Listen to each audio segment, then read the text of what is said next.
Start करते हैं agricultural income. नया टॉपिक है, इंपॉर्टेंट टॉपिक है। बच्चे थोड़ा कम वेटेज देते हैं, जैसे मैंने तुम लोगों को पहले भी बताया कि चैप्टर नंबर 1 नॉर्मली बच्चे कम वेटेज देते हैं। सेक्शन 9 को लेकर, सेक्शन 7 को लेकर, सेक्शन 8 को लेकर उनको लगता है इससे क्वेश्चन क्या पूछेगा, है कि नहीं, लेकिन था तो बहुत इंपॉर्टेंट। इसी तरह हम लोग का एक और टॉपिक है जिसको हम लोग कहते हैं एग्रीकल्चरल इनकम। 2 सेशन चलेगा आज का और एक और सेशन। 2 सेशन में ये चैप्टर कवर हो जाएगा। होता क्या है कि जो हमारी एग्रीकल्चरल इनकम है, बाय नेम पता चलता होगा कि that is exempt from tax. Agricultural income हम लोग को कई बार बताया गया है, टैक्स नहीं लेती, सरकार नहीं लेती, और सही में लेती भी है। टैक्स लग जाता है लेकिन डायरेक्ट नहीं, तरीका दूसरा है जिसको हम लोग कहते हैं इंटीग्रेशन, पार्शियल इंटीग्रेशन। क्लियर? देखा जाएगा उसको भी बाद में, लेकिन हाँ, दिमाग से ये भ्रम निकल जाना चाहिए। लेकिन एग्रीकल्चरल इनकम कहते किसको और क्यों माफ किया गया है? एग्रीकल्चरल इनकम, भाई कृषि प्रधान देश है, we are basically depend upon the agricultural activity, और our main population is depend upon that. उसी से उनकी लिवलीहुड यानी कि जीविका चलती है। हाँ, तो अब अगर उस स्टैंडर्ड पर जाकर टैक्स लगा दिया जाए तो उनको बड़ी दिक्कत होगी। सारी एग्रीकल्चरल इनकम या एग्रीकल्चरल एक्टिविटीज जो तुम लोग देखते हो, जैसे तुम लोग लेज चिप्स खाते हो, बना किससे है? आलू से। किससे बना है? तो है तो वो एग्रीकल्चरल आइटम, क्या टैक्स लगता होगा? अब देखो ना, तुम लोग कह रहे हो लगेगा। हर तरह की एग्रीकल्चरल आइटम पर छूट नहीं है, ये दिमाग में बैठा लेना। तो एग्रीकल्चरल इनकम है क्या? बेसिकली ये एक जमीन है, इस पर मैंने एक एग्रीकल्चरल एक्टिविटी की, क्या की? और एग्रीकल्चरल प्रोड्यूस आए मेरे पास। उन एग्रीकल्चरल प्रोड्यूस को सेल करके जो हम कमाएंगे वो सब एग्जेम्प्ट होगा नॉर्मली। ये एग्रीकल्चरल लैंड है, इस लैंड पर हमने एक्टिविटीज की। कौन सी एक्टिविटीज की? एग्रीकल्चरल एक्टिविटीज की। उनसे जो प्रोड्यूस आया उनको सेल करके जो कमाएंगे वो माफ होता है नॉर्मली, बस इतना समझो।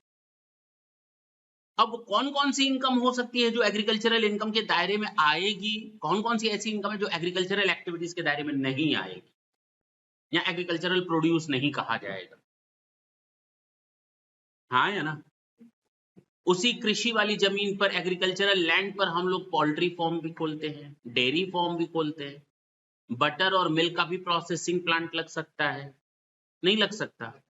लाइव स्टॉक पर भी काम हो सकता है। तो क्या वो भी हमारी एग्रीकल्चरल एक्टिविटीज होती हैं क्या? देखेंगे, देखेंगे।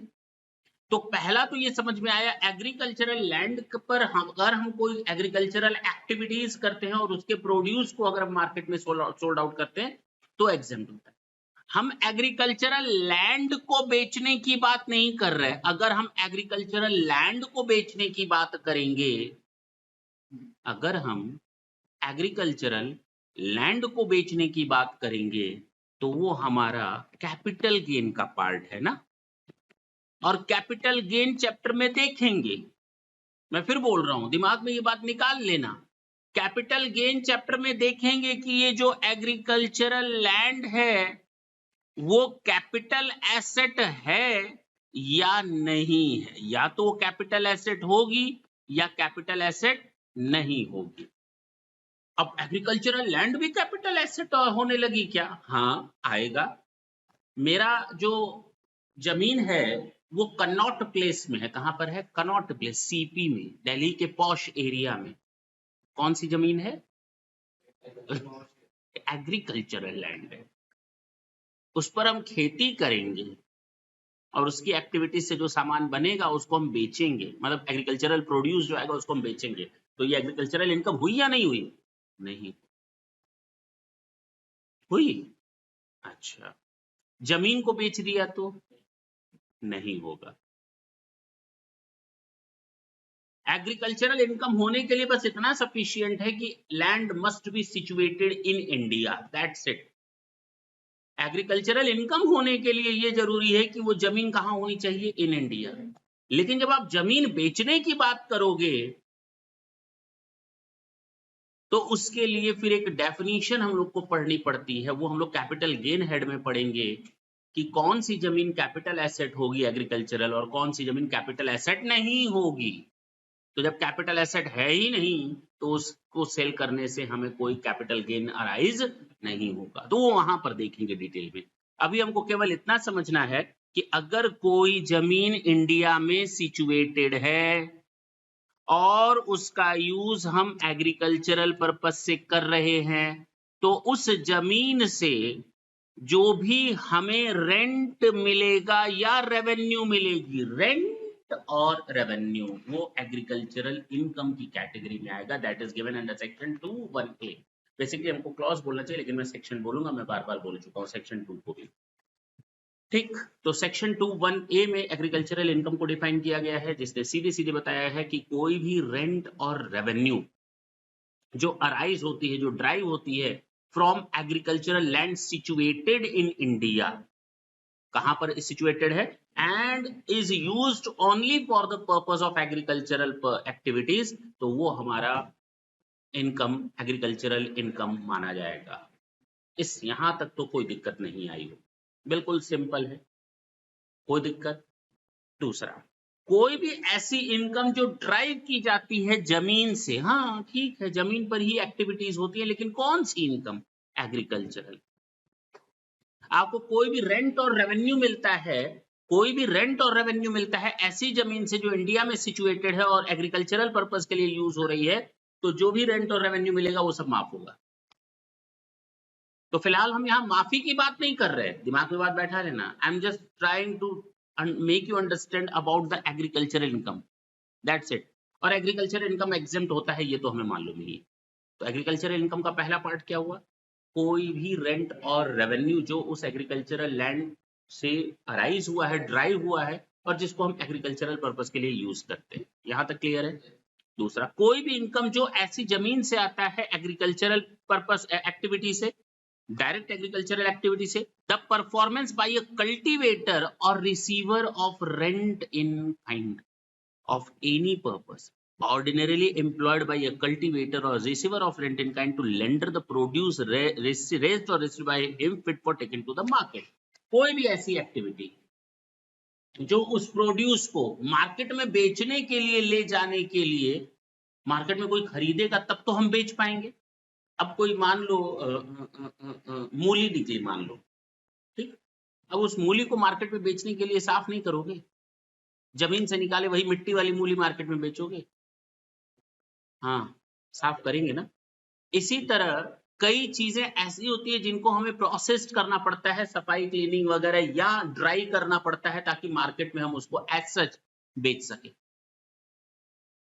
उसके बेसिक कैरेक्टर में कोई चेंजेस नहीं आने चाहिए ऐसे प्रोसेसिंग से, हाँ या ना। तो कहा गया कोई भी ऐसा परफॉर्मेंस जो कल्टीवेटर या रेंट इन काइंड को रिसीव करने वाला प्रोसेस करता है या ऑर्डिनरी एम्प्लॉय करता है उस एग्रीकल्चरल प्रोड्यूस पर, ताकि उसको फिट टू मार्केट किया जा सके, ताकि उसको मार्केट में ले जाकर बेचा जा सके, वो भी एग्रीकल्चरल एक्टिविटीज में ही आएगी अगर कोई ऐसा परफॉर्मेंस किया जाता है तो। आगे चले, द सेल बाय, ये छोड़ देते हैं अभी इसको थोड़ी देर के लिए। फिर कहता है any income derived from any building, उड़ी बाबा, कौन सी बिल्डिंग, कोई भी ऐसी बिल्डिंग, कौन सी ऐसी बिल्डिंग, ये भी तो बताइए। ऐसी बिल्डिंग, देखो ना ऊपर लिखा था केवल जमीन, हम लोग क्या पढ़ रहे थे, केवल जमीन, लेकिन इस जमीन पर जो बिल्डिंग बनी हुई है उसकी इनकम भी हम एग्रीकल्चरल मानेंगे। पूछो क्यों। Any income derived from any building owned or occupied by the rent receiver or revenue of any such land provided the following condition are satisfied। अगर ये condition satisfied हो जाए तो जमीन पर जो बिल्डिंग बनी हुई है ना, क्या बनी हुई है, उससे भी अगर कोई इनकम कमाओगे वो भी एग्रीकल्चरल इनकम कहलाएगी। कौन कौन सा, पहला, ये बिल्डिंग, ये जो जमीन है, देखते होगे तुम लोग, एक जमीन रहती है बहुत बड़ी, वहीं पर एक छोटा सा मचान बना रहता है कोने में कहीं, एक आदमी सो रहा होता है, रखवाली कर रहा होता है, हाँ या ना? अच्छा, वो थोड़ा बड़ा बना देते हैं बिल्डिंग, ये थोड़ी बड़ी बिल्डिंग बन गई, यहीं पर वो रहता भी है, देखभाल भी करता है और पीछे पूरा गोडाउन बनाया हुआ है ताकि ये जितनी भी फसल हो वहां पर वो स्टोर कर सके, प्रोसेसिंग कर सके और मार्केट में सेल कर सके। या तो ये घर इस जमीन के ऊपर मौजूद है या तो उससे सटा हुआ है। चले, तो कहता है the building should be, building कहां होनी चाहिए, ऑन, जमीन पर, और इन द इमीडिएट विसिनिटी, बिल्कुल सटे हुए होनी चाहिए, बगल में होनी चाहिए।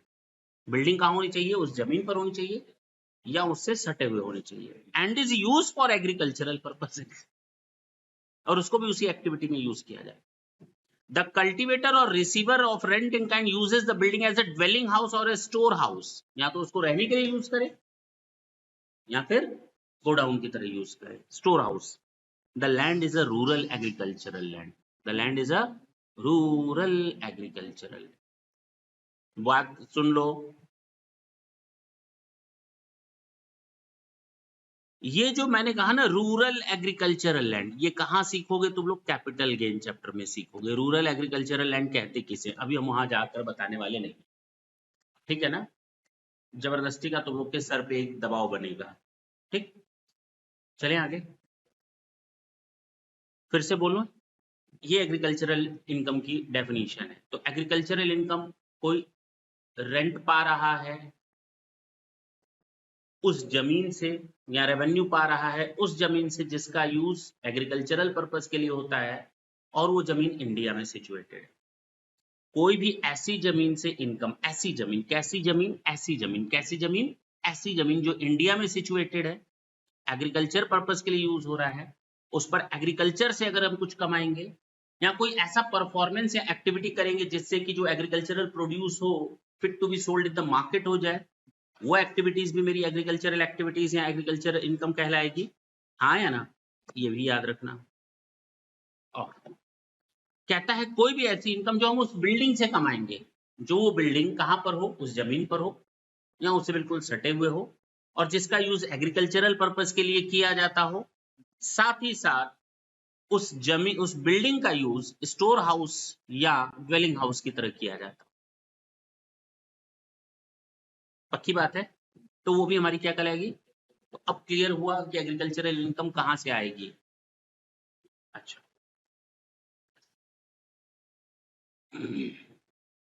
इसको हम लोग नीचे देखेंगे, चिंता मत करना, डिटेल में। Agriculture not involving basic operations, यानी कि कोई भी इनकम को एग्रीकल्चरल इनकम होने के लिए जरूरी है कि उस पर बेसिक ऑपरेशंस किए गए होने चाहिए। खेतों को जोतना, बुआई करना या बीजों को फैलाना, बीज डालना, और planting on land would not constitute agricultural merely because they have relation or connection with land। ठीक, एग्रीकल्चर इनकम होने के लिए ये जरूरी है कि बेसिक ऑपरेशंस किए जाएं। पहली तो बात ये समझ लो, क्या किए जाएं? बेसिक ऑपरेशन होना जरूरी है। केवल इसी वजह से वो एग्रीकल्चरल इनकम नहीं हो जाएगी कि वो किसी जमीन पर किए गए। Confused? Term agriculture does not include breeding and rearing law of live stock, live stock वगैरह पर कोई मतलब नहीं है। ना तो आपका डेयरी फार्म होना चाहिए, ना बटर चीज मेकिंग, इसको हम इस कैटेगरी में नहीं रखेंगे। पोल्ट्री फार्म हो, डेयरी फार्म हो, या फिर बटर चीज मेकिंग का सिस्टम हो, लाइव स्टॉक की ब्रीडिंग और रेयरिंग का हो, उनकी देखभाल करना है, उनको बढ़ाना, पालना पोसना, हाँ या ना, उनको हम इसमें शामिल नहीं करेंगे, नहीं करेंगे। बेसिक ऑपरेशंस का होना जरूरी है। एग्रीकल्चर इनकम, कुछ ये एग्जाम्पल्स दिए गए, इंस्टांसेस दिए गए हैं, कुछ पढ़ लेते हैं, कुछ पढ़ लेते हैं क्या क्या है वो। अगर हमें रेंट मिलता है किसी ऐसी जमीन से जो हम जानवरों के चरने के लिए, जैसे होती है ना जमीन, घास आ गई तो पड़ोसी के जानवर ले आओ, अपने जानवर खा लें, सब सफाई कर ले, नहीं समझे। तो अगर हमने इस तरह की जमीन किसी को किराए पर दे दी, क्या कर दी, किराए पर दे दी, और उससे हमको रेंट मिल रहा है, ताकि कैटल्स जो हैं उस पर गेजिंग का यानी कि चरने का काम कर सके, for agriculture pursuits is also agricultural income. तो हमारी जो रेंट रिसीव हुई है उस जमीन से जिसमें जानवर चरने के लिए आते हैं, वो भी हमारी एग्रीकल्चरल इनकम की कैटेगरी में ही आएगा, क्योंकि चारा तो चाहिए ना, हम चारा बनाने का काम करते हैं, चारा खाने आते हैं लोग नहीं मतलब जानवर। ठीक, कंपनसेशन रिसीव किया है एक इंश्योरेंस कंपनी से, क्योंकि एग्रीकल्चरल जो प्रोड्यूस था वो डैमेज हो गया था, मेरा कुछ फसल जल गई थी, खराब हो गई थी, तो एग्रीकल्चरल वो हमको इंश्योरेंस कंपनी ने कंपनसेट किया, तो मेरे वो एग्रीकल्चरल इनकम है, नहीं समझे, क्योंकि एक तरह से मैंने वो एग्रीकल्चरल प्रोड्यूस इंश्योरेंस कंपनी को मान लो सेल कर दिया, क्या दिक्कत है, यही तो हुआ, मार्केट में न बिका, खराब हो गया, तो इंश्योरेंस कंपनी ने हमको उसका कंपनसेशन दे दिया, that is also a part of the agricultural income. Seeds are clearly a product of agriculture and income drive from the sale of seeds. अगर हम बीजों को बेचने का काम करते हैं तो वो भी मेरा क्या है, एग्रीकल्चरल इनकम, क्योंकि बिना बीज के तो खेती होगी भी नहीं, और अगर हम बीजों पर ही काम कर रहे हैं तो एग्रीकल्चरल इनकम है। नर्सरी ऑपरेशंस जो होते हैं वो भी एग्रीकल्चरल इनकम की कैटेगरी में आते हैं। अच्छा, कहता है कि अगर स्पॉन्टेनियस ग्रोथ हो जाती है ट्रीज की, या झाड़ियां वगैरह आ जाती है ना अपने आप, खरपतवार जिसको कहते हो, अपने आप उग जाते हैं, उनके लिए हमको कुछ करना नहीं पड़ता है। अब उसको बेच करके अगर हम कुछ कमा लें, तो मैंने तो कोई बेसिक ऑपरेशन किए ही नहीं और मेरा पर्पस भी नहीं था, लेकिन वो खरपतवार आ गया, झाड़ियां आ गई, उनको हम बेच करके कुछ कमा रहे हैं, that is not a agricultural income, और वो हमारी इनकम फ्रॉम अदर सोर्सेस में टैक्सेबल हो जाएगा। तो कहता है 10 वेयर स्टेट छोड़ देते हैं इसको भी। Income from sale of trees replanted in denuded, यानी कि जो खाली जंगल हो जाता है ना, जंगल का खाली हिस्सा, उस पे अगर हम प्लांटेशन करते हैं, उसको वापस जंगल बनाने का काम करते हैं, तो वो भी मेरा एग्रीकल्चरल इनकम की कैटेगरी में ही आएगा। तो कहता है part of the forest is an agriculture, जंगल के खाली हिस्से में दोबारा लगाए गए पेड़ों की बिक्री से होने वाली है। हिंदी में लिख दिया है, डिन्यूडेड का मतलब क्या होता है, ठीक है ना। सैलरी शेयर, अच्छा फिर इंपॉर्टेंट चीज समझना, ये एक एग्जाम्पल से दे रहे हैं हम, ठीक है ना, किसको तुम लोग एग्रीकल्चरल इनकम मानोगे। हाँ, क्या बोलो,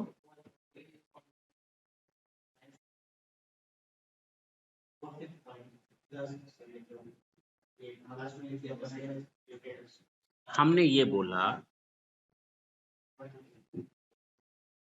miscellaneous income from plantation should also be agricultural income except in respect of trees, except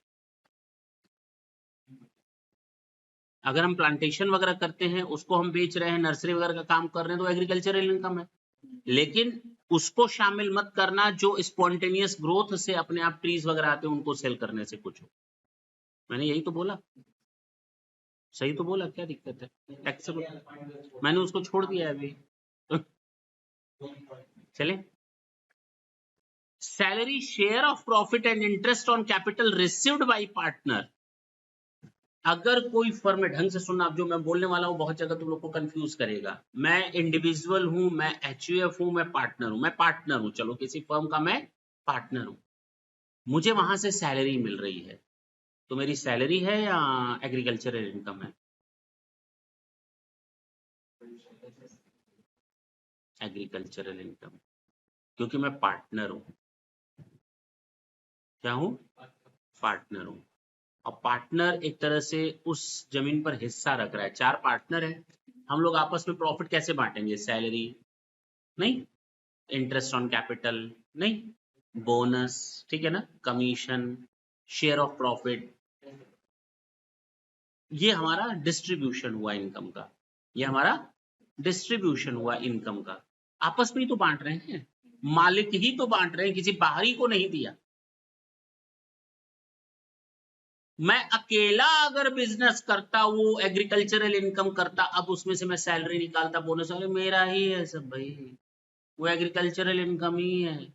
अकेले काम करूंगा तो भी एग्रीकल्चरल इनकम, हम 4 लोग मिल करके काम करेंगे तो भी उससे जो कुछ भी हम इनकम कमाएंगे वो एग्रीकल्चरल इनकम ही हो। समझ में आई बात? पक्की बात है। Income derived by growing special quality of grass required for creating golf course is an agricultural income। तो तुम लोगों ने गोल्फ कोर्स देखा होगा, वहां पर घास होती है कि नहीं? देखा है नहीं देखा है? अच्छा, घास होती है, वो स्पेशल कैटेगरी की घास होती है। अब ऑस्ट्रेलियन होती है, क्या होती है गॉड नोज, लेकिन होती है, ठीक है ना? तो वो भी हमारी एग्रीकल्चर इनकम है। अगर वो वैसी घास बना करके हम लगा रहे हैं तो वो भी हमारी क्या है? Agricultural income. क्लियर हुआ? ये इंस्टांसेस हो गए कुछ बेसिक नॉलेज के लिए। चलो एक दो ये भी बता देते हैं कौन कौन से एग्रीकल्चरल इनकम नहीं होते हैं, एक दो ये समझ लो। डिविडेंड अगर हमें किसी कंपनी से मिल रहा, मान लो एक कंपनी केवल एग्रीकल्चरल इनकम कमाती है, केवल एग्रीकल्चरल इनकम है उसकी, अब वो हमको डिविडेंड दे, तो क्या वो एग्रीकल्चरल इनकम है? नहीं, नहीं है। अब कहोगे सर मालिक, वो केवल इंडिविजुअल और पार्टनरशिप पर एप्लीकेबल हो सकता है, कंपनी पर एप्लीकेबल नहीं होगा। कंपनी अगर डिविडेंड देगी, भले ही वो पूरी तरह से एग्रीकल्चरल इनकम कमाती हो, तो भी जो डिविडेंड रिसीव होगा वो एग्रीकल्चरल इनकम नहीं होगा, जो शेयर होल्डर को मिलेगा। अब बात समझ में आई? मैंने इसलिए कहा था थोड़ा ढंग से समझना, अभी दिक्कत आएगी। पार्टनरशिप फॉर्म में वो हमारी एग्रीकल्चरल इनकम है, लेकिन डिविडेंड अगर मुझे किसी कंपनी से मिल रहा है, भले ही वो कंपनी 100% एग्रीकल्चरल ऑपरेशन करके एग्रीकल्चरल प्रोड्यूस जनरेट करके मार्केट में सेल करके एग्रीकल्चरल इनकम कमाती है, लेकिन मेरे लिए डिविडेंड है तो वो मेरे लिए टैक्सेबल हो जाएगा, वो हमारी एग्रीकल्चरल इनकम नहीं कहलाएगी। Conversion of sugar cane into गुड़, अगर कन्वर्जन करते हैं गन्ने को गुड़ में, तो वो एग्रीकल्चरल इनकम। ठीक। Income from agricultural land situated outside India, हमने तो पहले ही बोला इन इंडिया होनी चाहिए एग्रीकल्चरल इनकम। बात खत्म। आएगा, सब आएगा, चिंता ना करना। चलो ये सब आएगा, क्वेश्चंस में कवर हो जाएंगे, ठीक है। मेन अब आते हैं सेक्शन 10(1). अब तक सेक्शन 2 पढ़ रहे थे जो बता रहा था एग्रीकल्चरल इनकम क्या होता है। सेक्शन 10 सबसेक्शन 1 सीधे सीधे बोलता है कोई भी एग्रीकल्चरल इनकम हमारी टोटल इनकम में शामिल नहीं की जाएगी। और मैंने आपको फर्स्ट चैप्टर में भी यही बताया था कि सेक्शन 10 और सेक्शन 80 क्या होता है। सेक्शन 10 को हम एग्जेम्पशन बोलते हैं, ना तो हम इनकम में जोड़ते हैं ना हम माइनस करते हैं, हाँ या ना? तो इनकम को इनकम मत मानो, जोड़ो ही मत, हमारी टोटल इनकम का हिस्सा नहीं होगा। मान लो मेरी सैलरी है 5 लाख 8 लाख और मेरी एग्रीकल्चरल इनकम है 3 लाख, तो मेरी टोटल इनकम कितनी है? अब समझ में आई? तो हम उसका हिस्सा मानेंगे नहीं, टोटल इनकम में तो ऐड ही नहीं करेंगे, होते हुए भी इसको ऐड नहीं किया जाएगा। This is known as exemption. तो हम लोग सेक्शन 10 में एग्जेम्पशंस की बात कर रहे हैं। सेक्शन 10 कहता है कि कोई भी agricultural income is not included in the total income of the assessee. Total exemption agriculture from the scope of centre is that under the constitution, छोड़ देते हैं अभी, क्योंकि अभी ये बताया जाएगा नेक्स्ट सेशन में कि एक मेथड है कि एग्रीकल्चरल इनकम पर इनडायरेक्ट तरीके से कैसे टैक्स लगाना है, वो बताया जाएगा, ठीक है ना। लेकिन नॉर्मली हम यही जानते हैं कि इनकम क्या होती है, एग्रीकल्चरल इनकम क्या होती है, 100% एग्जेम्प्ट होती है। और इसको हम कहते हैं पार्शियल इंटीग्रेशन ऑफ टैक्स, जब हम उसको इनकम में शामिल करके टैक्स लगाते हैं, हाँ या ना। और ये केवल एप्लीकेबल होता है individual HUF AOP BOI of firm पर। चलिए आगे देखा जाएगा, चिंता ना करना, ये सब उसी समय आएगा। टैक्स कैलकुलेशन कैसे करेंगे वो आएगा। एग्रीकल्चरल एक्टिविटी बेसिक ऑपरेशन अगर होते हैं, चाहे वो बता दिया टिलिंग का, सोइंग का, हाँ या ना। अच्छा ये सब क्या है, income is exempt. Subsequent operation जिसको मार्केट तक ले जाने के लिए जरूरी है, क्रनिंग कटिंग एक्सेट्रा, वो भी जो मार्केट तक ले जाएंगे वो एग्जेम्प्ट होगा। लेकिन अगर मैंने कहा आलू बनाया, अब मैं उसी आलू से मैंने अपनी ही खेती की और आलू प्रोड्यूस करके अब मैं उसको चिप्स में कन्वर्ट कर रहा हूं, इंग्रेडिएंट्स मिला रहा हूं, पैकिंग करके मार्केट में बेच रहा हूं, क्या वो मेरी एग्रीकल्चरल एक्टिविटी है? नहीं। तो नहीं है। फिट टू मार्केट अगर करेंगे केवल एग्रीकल्चरल एक्टिविटीज को, एग्रीकल्चरल प्रोड्यूस को, तो वो हमारी एग्रीकल्चरल एक्टिविटी कहलाएगी और वो हमारी माफ होगी एग्रीकल्चरल इनकम। लेकिन उसके बियॉन्ड जाकर अगर आप कोई कहेंगे ताकि स्पेशल कैरेक्टर आ जाए, उसमें न्यू कैरेक्टर एड ऑन हो जाए, बेसिक फीचर्स में उसके चेंजेस हो जाए, तो एग्रीकल्चरल एक्टिविटी नहीं कहलाएगी और वो एग्रीकल्चरल इनकम भी नहीं हो। बेसिक एंड सब्सिक्वेंट ऑपरेशन, ठीक है, कोई दिक्कत नहीं। केवल बेसिक ऑपरेशन हो एग्रीकल्चरल एक्टिविटी, और केवल बाद के ऑपरेशन हो, हमने बेसिक ऑपरेशन किए ही नहीं, इसका मतलब यही जो ऊपर वाला बता रहे हैं वही है, बेसिक ऑपरेशन मैंने किए ही नहीं। खेतों को जोतना, बुआई करना, बीजों पर काम करना, हल चलाना, ये सब काम किया ही नहीं मैंने,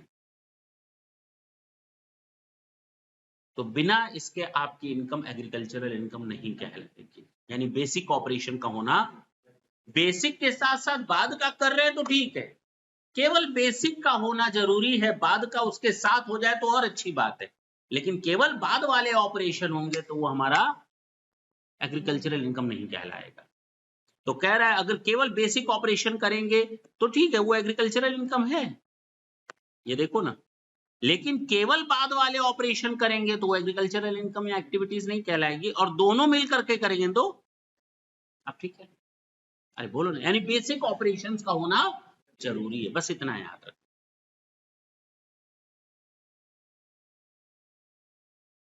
ये सुने,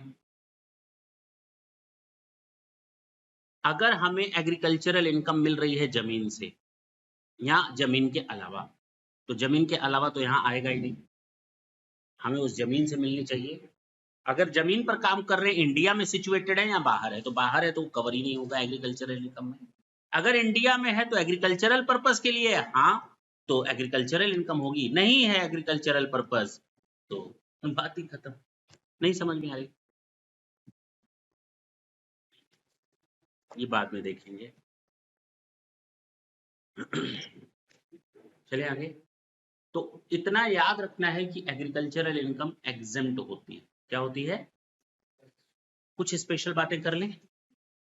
rule 7, rule 7A, rule 7B और रूल 8, ये 4 रूल्स पढ़ते हैं हम लोग, पक्का?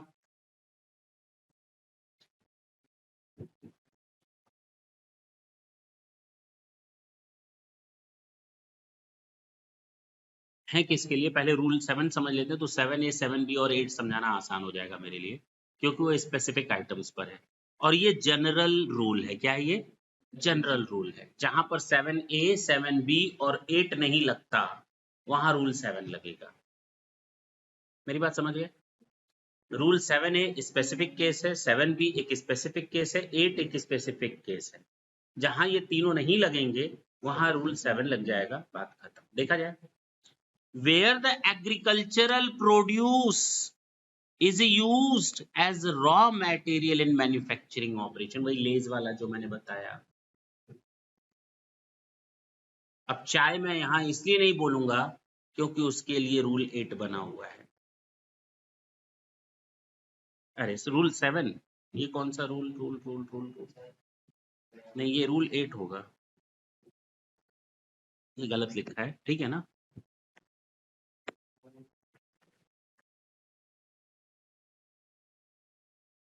ठीक, तो चाय के लिए अलग है, कॉफी के लिए अलग है और रबर के लिए अलग है। तो चाय, कॉफी और रबर एक स्पेसिफिक आइटम हो गया, उसको हम किनारे कर देते हैं। इसके अलावा जो कुछ भी है वो रूल 7 से हिसाब से चलेंगे। कब कब रूल 7 लगेगा? कब? रूल 7 तब लगता है जब आप एग्रीकल्चरल प्रोड्यूस पर कुछ ऐसा काम करते हैं कि वो मैन्युफैक्चरिंग ऑपरेशन में कन्वर्ट हो जाता है, यानी बिजनेस में कन्वर्ट हो जाता है,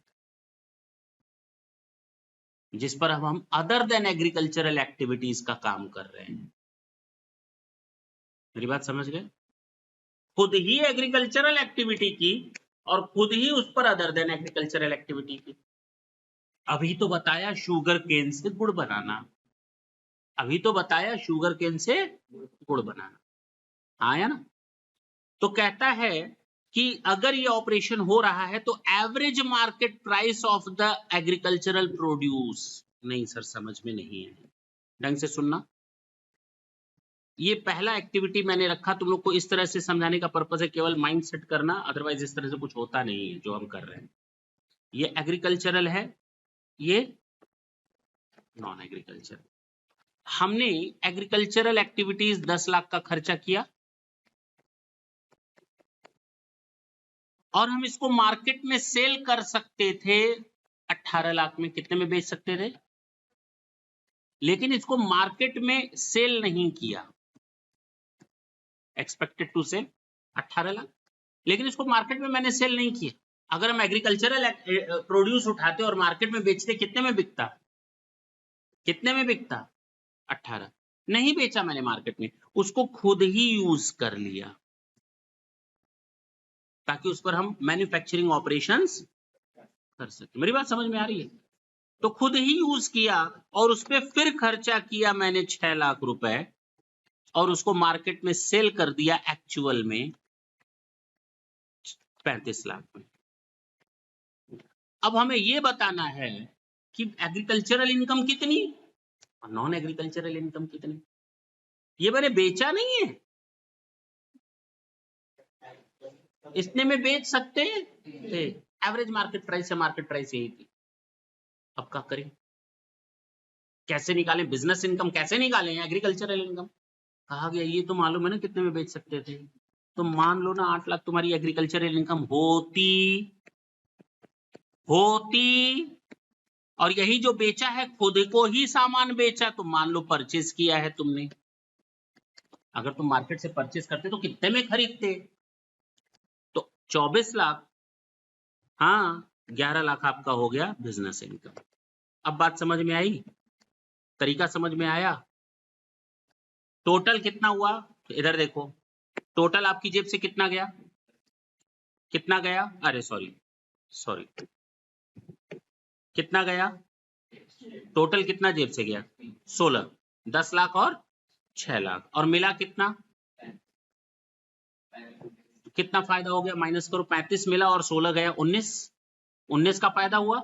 उस 19 में से 8 लाख एग्रीकल्चर और 11 लाख हमारा बिजनेस इनकम। सरकार को तो 19 पर ही टैक्स चाहिए ना, वही तो हम दे रहे हैं। तो 8 हमारा एग्रीकल्चर इनकम हो गया, 11 हमारा बिजनेस इनकम। हम ये मान लिए मैंने मार्केट में नहीं बेचा, खुद को ही ये सामान बेचा है। अगर मार्केट में बेचते तो 18 लाख मिलता, तो इसका मतलब मेरी एग्रीकल्चरल इनकम होती 8 लाख। तो ठीक है, मान लो 8 लाख एग्रीकल्चरल इनकम, और खुद को ही बेचा तो मान लेंगे जो हम खुद सामान यूज कर रहे हैं उसका दाम 18 लाख और खर्चा किया 6 लाख, 24 लाख हो गया, 35 में बेच दिया, 11 लाख का मेरा बिजनेस इनकम हो गया। क्या दिक्कत है? समझ में आई बात? ये यही बोल रहा है कहानी। अब सुनना, where the agricultural produce is used as raw material in the manufacturing operation, the average market price of the agricultural produce consumed during the previous year shall be debited to the manufacturing account of the business. No other deduction shall be given towards agricultural operation shall be allowed. बोलो चलें? लेकिन अगर market price मालूम हो तब तो ठीक है, लेकिन ना मालूम हो तो तब कहा गया जितना खर्चा हुआ है 10 लाख, कितना खर्चा हुआ है इस पे, जो एक reasonable amount of profit add कर लो, पता चल जाएगा मार्केट प्राइस। समझे मेरी बात? अब रीजनेबल का मतलब क्या होता है वो इनकम टैक्स ऑफिसर डिसाइड करेगा नॉर्मली। देखो ना, जो भी खर्चा हुआ है वो ऐड कर लो और reasonable amount of profit determined by the assessing officer. हो गया? ये मेरा था रूल 7। क्वेश्चन नंबर 1 जरा देखते हैं, इसी चीज पर बेस्ड है, रूल 7 पर। करेक्ट? क्वेश्चन क्या कहता है तुम लोग बताओगे आंसर। मिस्टर अमर ने ग्रो किया शुगर केन एंड उसको सेम पर्पस के लिए यूज कर लिया अपनी फैक्ट्री में, चीनी बनाने के लिए। 40% of sugar cane produce is sold for 12 lakh. सुनो इधर,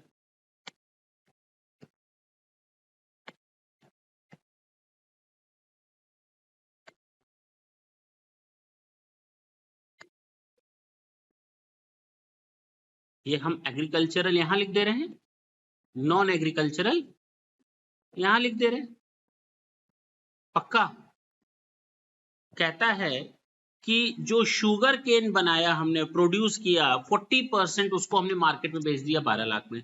तो जो 40% शुगर केन की कॉस्ट थी मालूम नहीं कितनी, जो शुगर केन 60% था उसकी कॉस्ट कितनी थी मालूम नहीं कितनी, लेकिन जो 40% था उसको हमने सेल किया है 12 लाख में, ये तो मालूम है, ये तो एक्चुअल में सेल है। अच्छा, फिर कहता है and the cost of cultivation of this 40% is 6 lakh. तो इस पर जो खर्चा लगा है वो कितना लगा है, पक्का? अच्छा, कह रहा है the cost of cultivation of the balance 60% के लिए 15 लाख लगा है। कितना लगा है इसके लिए, हाँ या ना? अच्छा, और मार्केट वैल्यू इसको हम बेच सकते थे 25 लाख में। कितने में बेच सकते थे? लेकिन मैंने मार्केट में बेचा नहीं, उसको खुद यूज किया और उस पर 1.5 लाख रुपए और खर्च किया ताकि हम उससे शुगर बना सके। तो हमने इस पर एक्सपेंसेस किया शुगर बनाने के लिए कितना, 1.5 लाख, हाँ या ना? और शुगर बनाने के बाद हमने इसको बेच दिया कितने में, 30 लाख में। कितने में बेच दिया, 30 लाख में। कितना परसेंटेज था शुगर केन का, ये 60%, क्योंकि 60% जो था वो सेल नहीं किया, ट्रांसफर किया, हाँ या ना? ट्रांसफर टू मैन्युफैक्चरिंग एक्टिविटी, कितना, 60%। और कितने में हम मानेंगे एग्रीकल्चर, तो मैंने कहा था जितने में हम इसको बेच सकते हैं 60% को, उसकी अपनी कॉस्ट बना लेना। तो 60% को कितने में बेचा जा सकता था, 25 लाख में।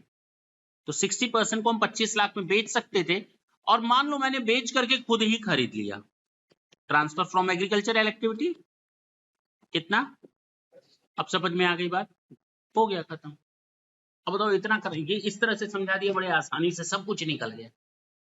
कुछ भी अलग से ये स्टेटमेंट देखोगे तो थोड़ा बीपी नीचे ऊपर हो सकता है, लेकिन ऐसे कोई दिक्कत नहीं है। बताओ कितना आया ये इनकम, एग्रीकल्चरल इनकम कितनी आ गई, 16 लाख। हाँ, देख लो कितना आ रहा है, 3.5 लाख।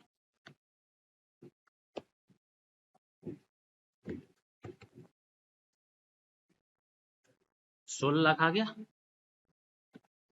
एग्रीकल्चरल इनकम, 3.5 लाख आ गया। नहीं समझे, ऐसे कर लो ना, ज्यादा सही है, सिस्टम है, सिंपल है। ये रूल 7 कहता है, कौन कहता है, नोट कर लो इसको।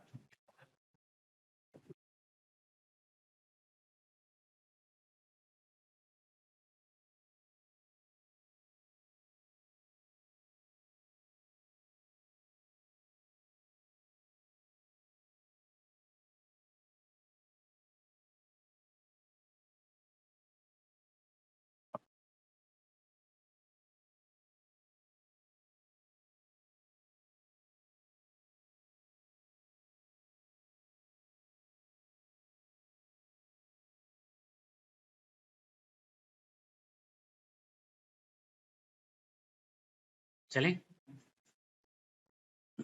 चल सकते हैं आगे। 7A कहता है भाई हमने रबर को ऑप्टेन करके, उसको रबर प्लांट जो होते हैं ना, जानते हो ना, तो उन रबर प्लांट को ग्रो करके हमने रबर बनाया और उसको मार्केट में बेचा। अब रबर प्योरली एक एग्रीकल्चरल एक्टिविटी भी नहीं है, बिजनेस एक्टिविटी भी है, दोनों मिल करके होती है। ऊपर वाला तो हमें मालूम था कि अलग अलग हो सकता है, उसको मार्केट में बेचते तो इतना है, यहाँ कैसे अलग अलग कर सकते हो? ये पूरी एक्टिविटी हम रबर बेचने का काम कर रहे हैं, ये मैन्युफैक्चरिंग एक्टिविटी भी है और एग्रीकल्चरल एक्टिविटी है। बिना एग्रीकल्चरल के वो मैन्युफैक्चरिंग एक्टिविटी भी नहीं हो पाएगी, यानी और दोनों हमको ही करनी पड़ेंगी। तब हम जाए तो जाए कहाँ, तो कहा गया एक काम करो, 65% को तुम एग्रीकल्चरल एक्टिविटी मान लो। कितना, जितनी भी इनकम होगी उसका 65% एग्रीकल्चरल ले लो और 35% बिजनेस इनकम ले लो। किस केस में, रबर के केस में। बस हो गया, खत्म।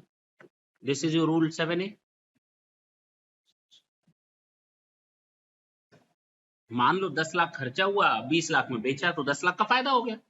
अब 10 लाख में 3.5 बिजनेस मान लो, 6.5 एग्रीकल्चरल इनकम मान लो, ठीक है ना?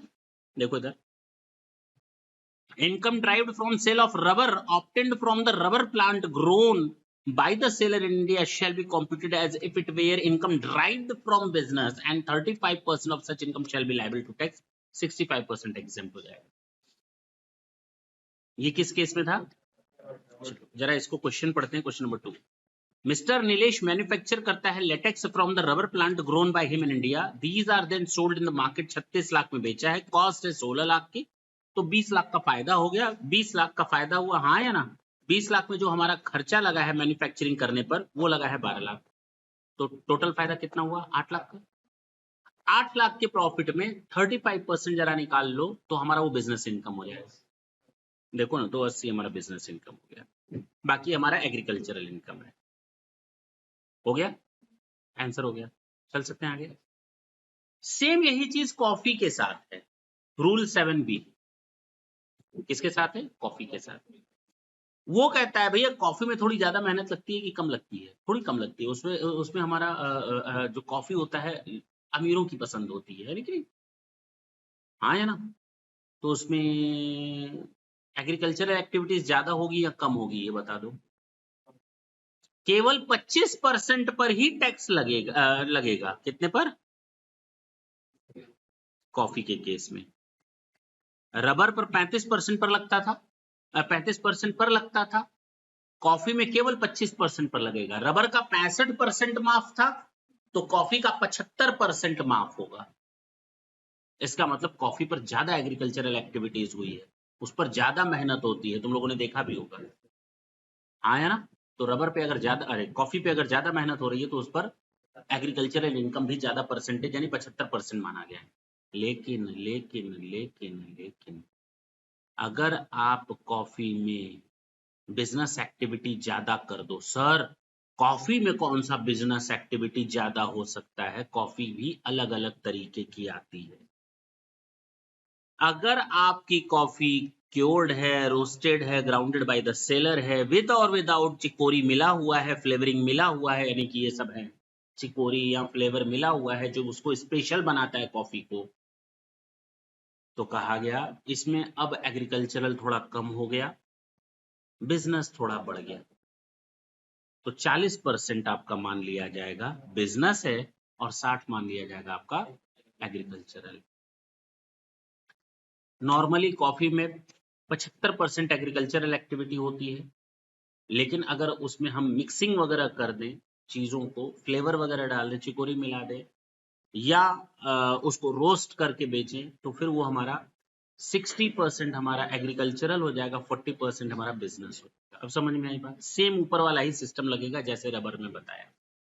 लेकिन अगर चाय का सवाल है तो 40% बिजनेस। अगर टी की बात करें तो एग्रीकल्चरल हो जाएगा 60, बिजनेस हो जाएगा 40%। कॉफी की बात करें तो नॉर्मल कॉफी की बात करें तो 75% एग्रीकल्चरल, 25% बिजनेस। और दूसरा इसमें बताया मैंने 60% एग्रीकल्चर और 40% बिजनेस। कब होता है ये? जब मिक्स कर दें या एक्स्ट्रा बिजनेस एक्टिविटी करें, ठीक है ना? बोलो, ये आपका सिस्टम है। रूल 7A, 7B और रूल 8 और 7। समझ में आई बात? क्वेश्चन स्टार्ट करें। हम लोग इंटीग्रेशन से रिलेटेड क्वेश्चंस आज नहीं करेंगे, जो मैंने कहा था शुरू में ही, तो उसको कैसे मिक्स किया जाता है, मर्ज किया जाता है, वो हम लोग नेक्स्ट सेशन में देखेंगे, ठीक है ना? बोलो, उसके अलावा सब कुछ आज खत्म। मिस्टर बी ने शुगर केन ग्रो किया और सेम को यूज करता है अपनी फैक्ट्री में। 30% को उसने 10 लाख में बेच दिया। कितने में बेच दिया? तो हम बना लें वो चार्ट। हमको तो अब करना नहीं चाहिए, तुम लोग करना चाहिए, करवाया हुआ है क्वेश्चन अभी।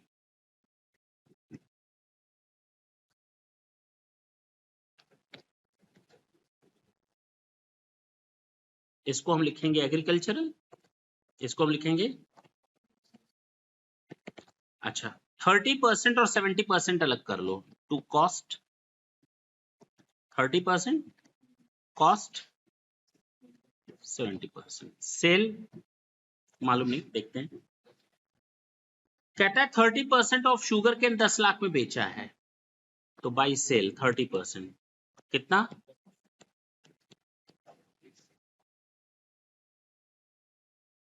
और इसकी कल्टीवेशन कॉस्ट कितनी थी?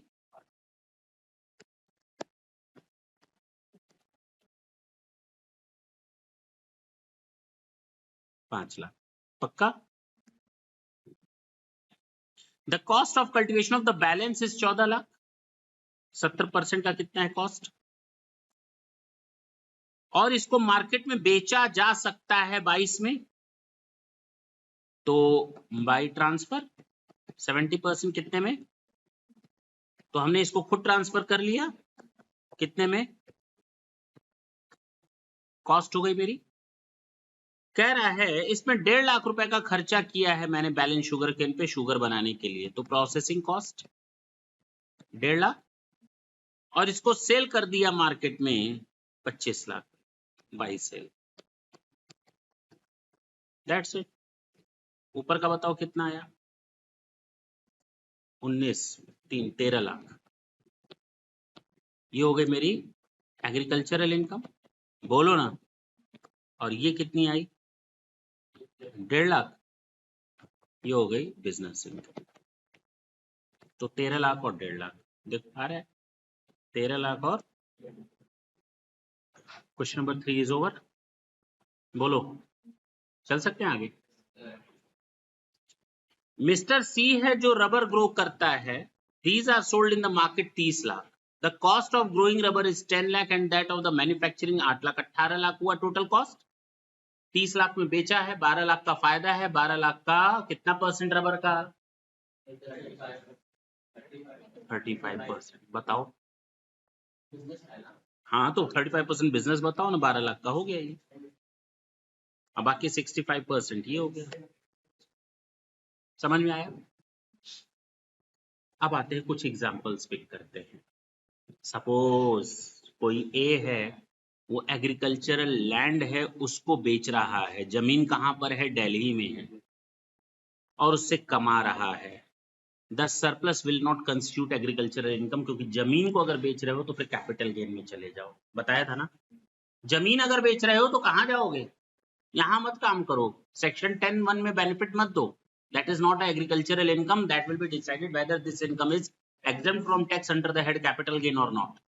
वो हम वहां देखेंगे कि कैपिटल गेन में माफ है या नहीं। कैपिटल गेन में अगर कैपिटल एसेट होगा तब तो टैक्सेबल होगा, कैपिटल एसेट नहीं होगा तो माफ हो जाएगा। ठीक है ना? एक रूरल सोसाइटी है, उसका प्रिंसिपल बिजनेस है selling on behalf of the member societies butter made by these society from cream sold to them by farmer. तो भैया butter, cream, cheese, dairy, poultry ये सब कवर नहीं होता। लाइव स्टॉक का रेयरिंग और ब्रीडिंग वो भी इसमें कवर, ये कवर हो चुका है ऑलरेडी। मैंने कहानी बता दी थी, इंस्टांसेस जब पढ़ा रहे थे, देखो कवर हो गया। Example 3, X was the managing agent of a company. He was entitled for a commission on the annual net profit of the company. A part of the company's income was agricultural income. Company की income agricultural income है, लेकिन जब वो dividend बांटेगी company तो वो agricultural income नहीं मानी जाएगी रेसिपिएंट के हाथ में। अब मिस्टर एक्स कहता है चूंकि हमको कमीशन मिल रहा है उस कंपनी से जो कंपनी पूरी तरह से एग्रीकल्चरल का काम करती है। अरे भैया तुम वेजेस पा रहे हो, सैलरी पा रहे हो, तो तुम्हारा वेजेस है, नहीं समझे? अब मान लो किसी लेबर को मैंने मार्केट से उठाया, मैंने अपने यहाँ काम कराया, तो मेरे लिए खर्चा है, उसके लिए इनकम है। अब मैं उससे कहीं भी काम कराऊं, घर की सफाई करवाऊं या खेती करवाऊं, लेकिन उसके लिए तो वही वेजेस है, नहीं समझे? ठीक है ना? तो उसकी जो कमाई होगी वो उसकी एग्रीकल्चरल इनकम नहीं होगी। बात समझ में आई? तो कहता है since X received remuneration under contract for personal services calculated on the amount of profit of the company, such doesn't constitute agricultural income। तो चिल्लाते रहो कि कंपनी एग्रीकल्चरल इनकम कमाती है, तो कमाने दो उसको। तुम क्या कमा रहे हो? Salary, wages. हाँ, कमीशन, हाँ तो तुम अपना टैक्स दो ना। चले आगे। Why owned 100 acre of agricultural land? A part of which was used for pasture for cows. The land were purely maintained for maintaining and other purposes connected with agriculture and only for surplus milk after satisfying the SSC needs was sold. The question arose whether income from such a sale of milk is agricultural income. नहीं, it is not an agricultural income. बताया ना, चीज हुआ, butter हुआ, dairy हुआ, इसमें cover नहीं होगा। चले आगे। In regard to the forest tree of spontaneous growth, अपने आप पेड़ पौधे उग गए, which grow on the soil unaided by any human skill, कोई उस पर स्किल नहीं लगा। Even though operations in the nature of forestry operations performed by the SSC may have the effect of nursing and foresting the land, it cannot constitute agricultural operation. अगर spontaneous growth हो जाता है trees वगैरह का, उसको बेच लो आप, लाख कोशिश उसको जस्टिफाई करने की कोशिश करो तो, लेकिन एग्रीकल्चरल एक्टिविटी नहीं मानी जाएगी। हाँ है ना। तो इसीलिए एग्रीकल्चरल इनकम नहीं होगा। एग्जाम्पल 6 में कुछ इंस्टांसेस फिर से दिए एग्जाम्पल।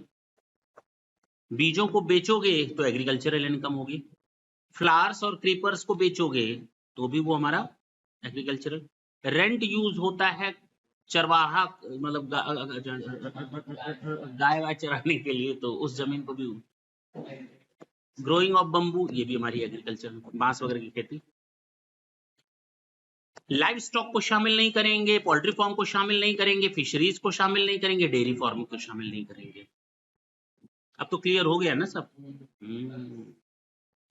क्वेश्चन नंबर 5 नहीं करेंगे इसको, पूछो क्यों?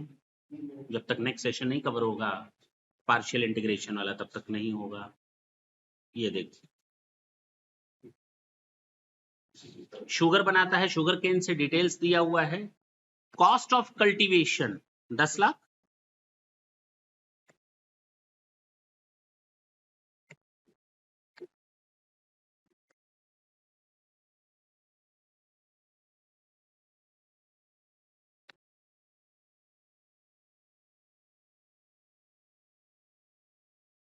इधर देखो, cost of cultivation sugar cane 5000 ton 10 lakh cost है, 5000 टन का 10 लाख।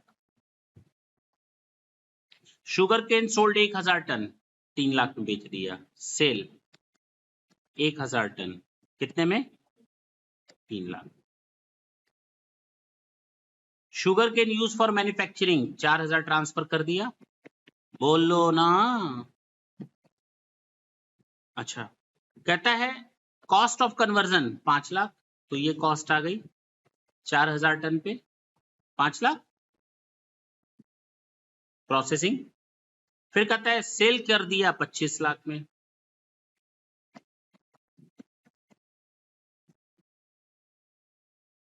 क्यों दिया नहीं है क्या सेल प्राइस? इसका एस्टिमेटेड सेल्स प्राइस नहीं दिया है क्या?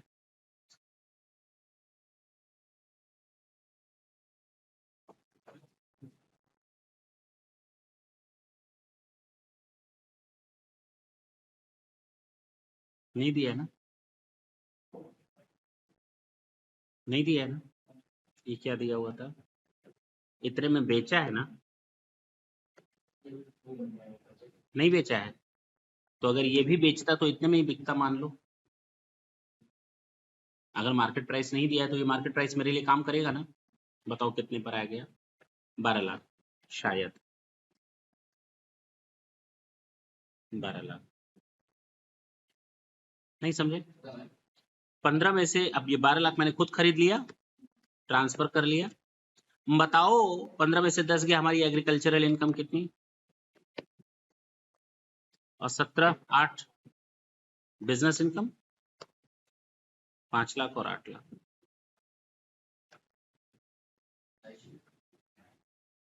5 लाख और कहाँ दिया है 8 लाख? अच्छा, ये ऐसे बनाया है, ठीक है। ठीक है ना, तुम लोग ऐसे ही बनाओगे, ठीक है, कर लो।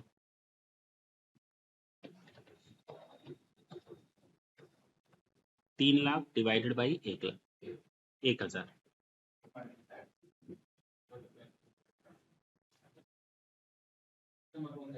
हाँ, क्वेश्चन नंबर 6 है, सॉल्यूशन 6।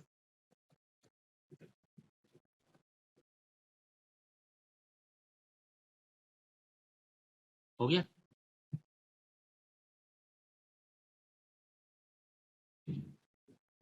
चलिए,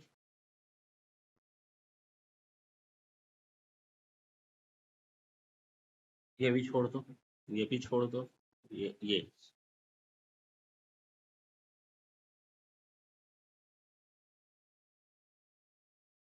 क्वेश्चन नंबर 9 खत्म हो रहा है चैप्टर, केवल लास्ट टॉपिक इसके बाद बचा है। Mister Tony had stayed in rubbers, tea and coffee. 3 चीजें काम करता है, rubber, tea, coffee. He drives income from then. He has also a nursery wherein he grows plant and sells, यानी सब उसका बिजनेस एग्रीकल्चरल एक्टिविटीज है ही एक तरह से। For the previous year, he furnishes the following particulars. Manufacturing of rubber कितना है? तो बताओ ना, 5 लाख का कितना परसेंट माफ करोगे? 35। कितना आ गया? देखो ना, 175 और बाकी बचा, हो गया 25%। तो कितना है? 350 का 25% बताओ। हाँ, देखो ना, आ गया। अच्छा, टी का कितना है? 60 and 40 ना, हो गया। अच्छा, इसके अलावा वो नर्सरी से कितना है? 1 लाख। वो पूरा एग्रीकल्चरल इनकम। देखो नहीं, एग्रीकल्चर ही आ गया आंसर। दिक्कत था क्या? देखो, रूल 7, 7A, 7B और 8 तीनों यूज हो गया इसमें, और नॉर्मल 10(1) भी हो गया। नर्सरी वाला नॉर्मल है, नॉर्मल कोई नहीं लगता। 10 लगेगा ना, नर्सरी का कौन सा लगेगा भाई? 7 7 है, वो मिक्स कहाँ है? नहीं भाई, रूल 7 तो ये है कि जब हम खुद अपने सामान को यूज करें बिजनेस में, तो ये नर्सरी का सामान तो कोई यूज ही नहीं हो रहा बिजनेस में। प्योरली ये क्या है? Business in agricultural activity. Last अलग अलग केस हैं, टेंशन ना लेना। कहता है A is employed in an agricultural farm and interested, उसको वेजेस मिलता है 50% ऑफ द नेट प्रॉफिट। भैया वेजेस ही तो है, उसको एग्रीकल्चरल इनकम मानोगे? नहीं ना, वेजेस ही तो है, उसको एग्रीकल्चरल इनकम कैसे मान लोगे? तुम मजदूरी की, तुमको तनख्वाह मिली, बात का तब मजदूरी मिली, वो एग्रीकल्चरल इनकम कहाँ से हुई तुम्हारे लिए? तुम कैसे क्लेम कर सकते हो कि एग्रीकल्चरल इनकम? मैं क्लेम कर सकता हूँ एग्रीकल्चरल एक्सपेंसेस है, लेकिन तुम कैसे क्लेम कर सकते हो ये एग्रीकल्चरल इनकम? बात समझ में आई? तो ये एग्रीकल्चरल इनकम नहीं मानी जाएगी wages. She receives a dividend 12,000, company से रिसीव करता है डिविडेंड। भैया मैंने पहले ही बताया, भले ही वो पूरी तरह से एग्रीकल्चरल इनकम हो कंपनी की, लेकिन डिविडेंड हमेशा एग्रीकल्चरल इनकम नहीं माना जाता।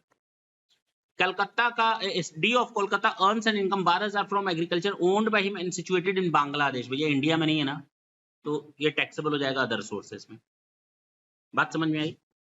एफ रिसीव करता है 600 on account of interest on loan और मॉर्गेज ऑफ। भैया इंटरेस्ट ऑन लोन है, जमीन को मॉर्गेज कर लो, कुछ भी कर लो, इंटरेस्ट रिसीव, कोई फर्क नहीं पड़ता, ये जमीन पर किया गया काम नहीं है, जमीन से जुड़ा हुआ काम, तो टैक्स लग जाएगा। अब समझ में आ रहा है? जी अर्न करता है 1200 लीज ऑफ लैंड चारे के लिए, तो भैया एग्रीकल्चरल इनकम मानी जाएगी। एच रिसीव करता है 400 arrear of rent in respect of land used by agriculture. भैया एग्रीकल्चरल इनकम मानी जाएगी, rent received. Income from the sale of replanted trees where the denuded parts of the forest are replanted. भैया agricultural income मानी जाएगी। Income from sale of trees of forest which are of spontaneous growth and relation to which नहीं माना जाएगा, क्योंकि कोई agricultural activity की नहीं गई। देखो ना, तुमको पहले ही पता चल रहा है जवाब। Income from sale of tea leaf from a tea garden. Tea leaf, भैया टी लीफ है, टी नहीं है। टी को बेचना और टी लीव्स को बेचना दोनों फर्क है। टी को बेचने का मतलब दानेदार चाय, कड़क चाय जो लेते हो मार्केट से, उसमें बिजनेस एक्टिविटी भी हुई और एग्रीकल्चरल एक्टिविटी भी हुई, 60-40 के रेशियो में बांटा था तुम लोगों ने। लेकिन यहाँ तो सीधे सीधे चाय की पत्तियां, हरी हरी पत्तियां ही बेच दी, तो पूरा एग्जाम्प्ट। ये यहाँ पर कोई बिजनेस एक्टिविटी है ही नहीं। बात समझ में आई? Income from sale of jute produce in land situated in Bangladesh taxable हो जाएगा, बांग्लादेश में टैक्सेबल होगा। इनकम फ्रॉम पोल्ट्री टैक्सेबल है। Income from growing flowers in garden माफ है। Income from sale of tobacco leaves after being dried to make it fit for sale, तो तंबाकू को जरूरी है मार्केट में हरा हरा तो बेचोगे नहीं, उसको सुखा करके बेचोगे ताकि लोग ऐसे ही कर सके, है कि नहीं? तो सूखा हुआ बेचने के लिए जरूरी है कि उसको, यानी कि उसको fit to sell in the market करने के लिए सुखाना जरूरी है तंबाकू को, तो वो एग्रीकल्चरल एक्टिविटी है। फिशरीज नहीं होती। 50,000 agricultural land, the land is situated in Bangladesh, taxable है। Income from purchase from the land use and stone quarries, जो पत्थरों की खान होती है, कीमती पत्थर मिलते भैया, वो एग्रीकल्चरल कहाँ से होगा? ठीक है ना? बस खत्म, चैप्टर इज ओवर। केवल एक ही टॉपिक बचा है जो नेक्स्ट सेशन में चलेगा। समझ गए मेरी बात? कुछ भी नहीं बचा। जितने क्वेश्चंस आज तक बने थे एग्जाम में, जितने क्वेश्चंस बन सकते हैं सब इसमें डाल दिए गए। इसके अलावा एग्जाम में कुछ पूछने के चांसेस नहीं है। ठीक है ना? थैंक यू बच्चों।